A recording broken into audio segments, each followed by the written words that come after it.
Assalamualaikum warahmatullahi wabarakatuh. Apa kabar hari ini anak-anak? Alhamdulillah, luar biasa. Tetap semangat, pantang menyerah. Allahu Akbar. Anak-anak, hari ini kita akan belajar pembelajaran kedua, subtema 2, tema 1 di kelas 4. Sebelum belajar, anak-anak jangan lupa untuk berdoa dulu ya. Sholat duha dan zikir paginya tidak tertinggalkan.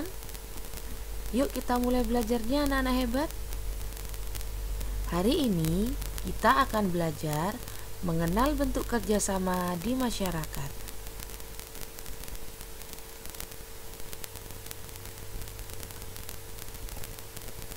Mengenal kerjasama di masyarakat.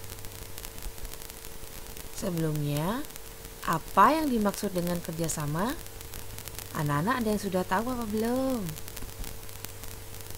Kerjasama adalah usaha yang dilakukan secara bersama antara perorangan atau kelompok untuk mencapai tujuan bersama. Salah satu tujuan kerjasama yang lainnya adalah agar pekerjaan yang kita lakukan cepat selesai. Kerjasama adalah salah satu sikap yang dimiliki bangsa Indonesia dan menjadi warisan luhur sejak zaman nenek moyang kita. Contoh kerjasama dalam masyarakat. Yang pertama, hidup rukun.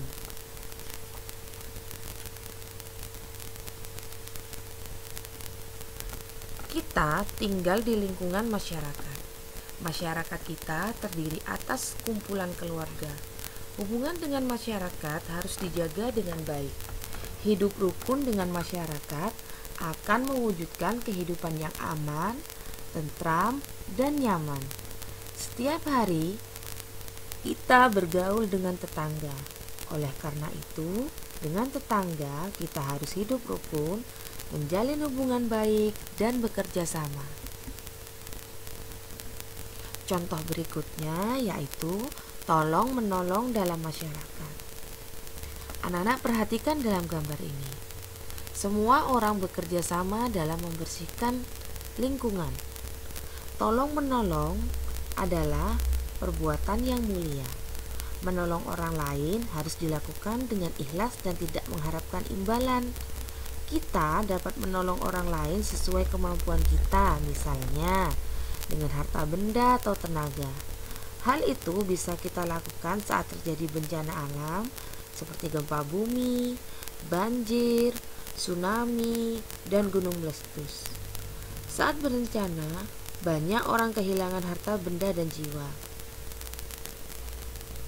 Nah, ketika saat bencana datang, sangat banyak orang yang membutuhkan pertolongan. Kita dapat membantu dengan menyumbangkan bahan makanan, pakaian, obat-obatan, uang, atau tenaga dengan menjadi relawan. Yang ketiga adalah gotong royong. Kebiasaan gotong royong masih sering dilakukan masyarakat di pedesaan. Bergotong royong adalah saling membantu antar warga. Gotong royong adalah tradisi luhur bangsa Indonesia. Gotong royong dilakukan sejak zaman nenek moyang. Dengan gotong royong, pekerjaan menjadi sangat ringan.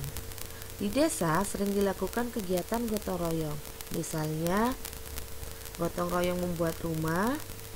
Gotong royong bisa dilakukan dengan membangun prasarana umum, kebersihan lingkungan, dan perayaan hari besar nasional, misalnya kebersihan lingkungan.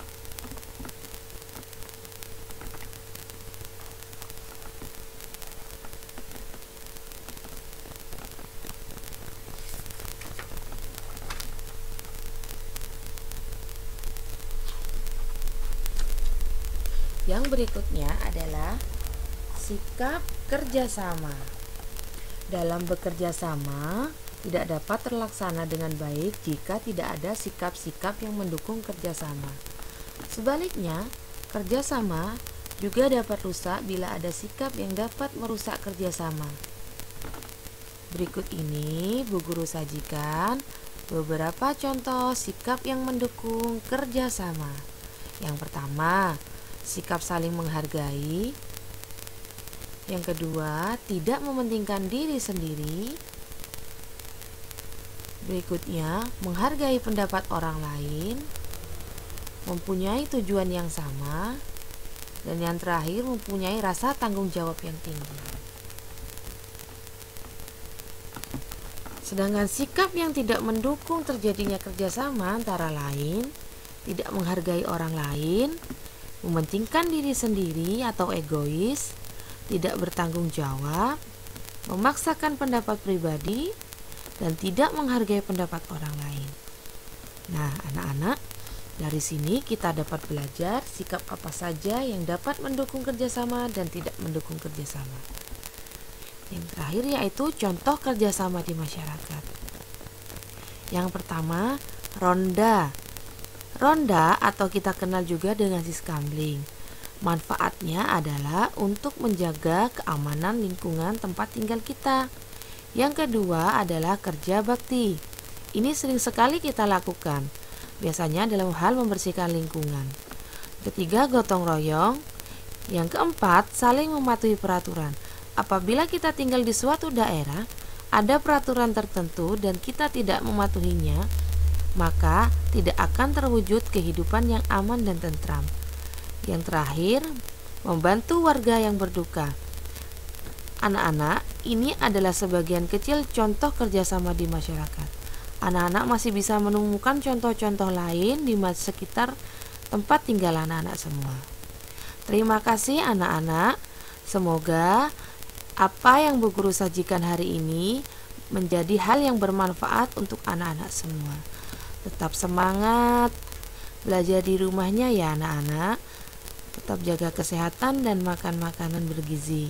Insya Allah, jika kita terus berdoa kepada Allah, pandemi ini akan segera berlalu dan kita bisa kembali belajar di sekolah. Wassalamualaikum warahmatullahi wabarakatuh.